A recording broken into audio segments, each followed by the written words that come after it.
சிவாய நம. முதலாவது சிவதர்மமான சர்க்குரு வழிபாடு செய்தல் பகுதி 5 முந்தைய காணொளியில் மகாகுரு உமாபதி சிவம் அவர்களின் வரலாற்றில் யோக நெறியில் சத்தியோ நிருவாதிச்சையின் சிறப்பு அம்சங்களை சிந்தித்தோம்.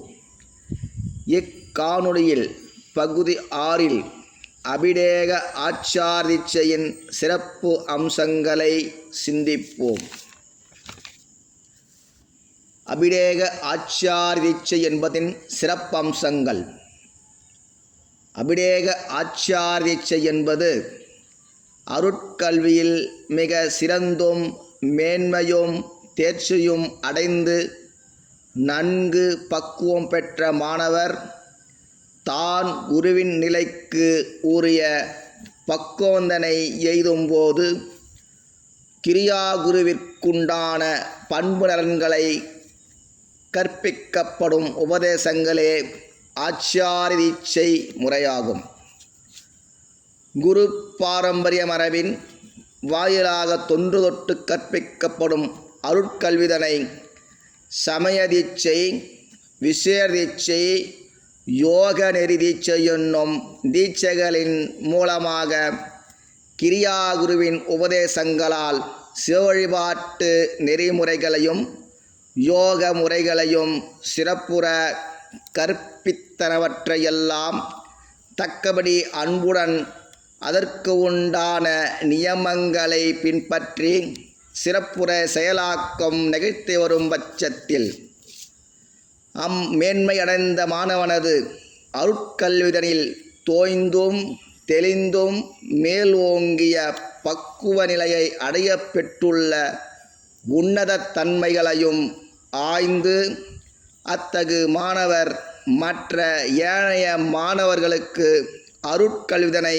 கற்பித்து வழிநடத்தும் திறனையும் அதற்குரிய தகுதியையும் அடைய பெற்றுள்ளதனை கருத்தில் கொண்டு கிரியா மகாகுரு ஆனவர் அத்தேர்ச்சி பெற்ற தன் முதன்மையான அம்மாணவரை குருவிற்குரிய ஸ்தானத்தில் நிலைநிறுத்தி குரு பரம்பரை தழைக்கும் வண்ணம் ஆச்சாரிய தீட்சை முறையில் உபதேசம் செய்விப்பார். அவரை குருவாக பிரகடனம் செய்து மற்றவர்களுக்கு தீட்சையளிக்கும் அதிகாரம் தன்னை வழங்குவார். பின்பு குருவிற்குரிய கடமைகளையும் மேலும் அவர் செய்தருள வேண்டிய இறைப்பணிகளையும் கற்பிப்பார். அவைகள் ஆவன: தான் ஒழுக்க நெறியில் வழுவாது நிற்றல், தன் மாணாக்கருக்கும் ஒழுக்க நிலைகளை கடைபிடிக்கும்படி போதித்தல். 2 தான் எப்பொழுதும் அன்பாயிருத்தல், கடும் சொற்கள் கூறாதிருத்தல், பொருள் பற்றின்றி அருள்நோக்கத்துடன் செயல்படுதல். 3 குரு மரபுகளின் வாயிலாக கற்பித்த வகையெல்லாம் சிவ வழிபாட்டு முறைகளை சிறப்புற செய்தல், மற்றைய மாணவர்களை செய்திட ஊக்குவித்தல். 4 மாணாக்கர்களுக்கு பக்தி உணர்வு மேம்படும் வகையில் அவர்களின் ஆன்மீக நிலைப்பாடுகளை கண்டறிதல், அருட்கல்விதனை மேற்கொள்ளும்படி அறிவுறுத்தல். 5 அருட்கல்வியில் நாட்டமுடைய மாணவர்களுக்கு ஒவ்வொரு படிநிலைகளாக தீட்சைகள் அளித்து அவர்களின் ஆன்ம முன்னேற்றமும் பக்குவமும் பெரும்படியான வழிகளை செய்தல்.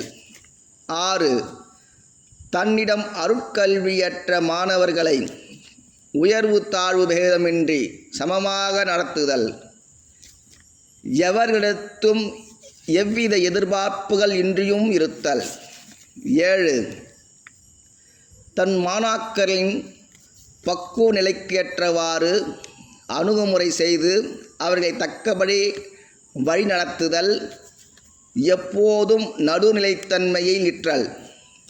8 அருட்கல்விதனை பின்பற்றும் மாணவர்களுக்கு அவ்வப்போது உண்டாகும் ஐயங்களை தக்கபடி உண்மை விளக்கங்கள் அளித்து தெளிவினை உண்டாக்குதல். 9. தன் மாணாக்கர்களை இறை தொண்டில் சமுதாய பணிகளை மேற்கொள்ளச் செய்தல். 10. அவ்வப்போது சொற்பொழிவுகள் சற்சங்கங்கள் நிகழ்த்தி ஞானிகளின் வரலாறுகள் வேதாகம சித்தாந்த திருமுறை விளக்கங்கள் கற்பித்தும் சிறந்த அருட்கல்வி ஏற்கும் மாணவர்களை உருவாக்குதல் போன்ற மிக சிறந்த உன்னத குருவின் பற்பல பணிகளாகியவற்றை கற்பிப்பதுவே அபிடேக ஆச்சார தீட்சையின் சிறப்பு அம்சங்களாகும். சிவாய நமः.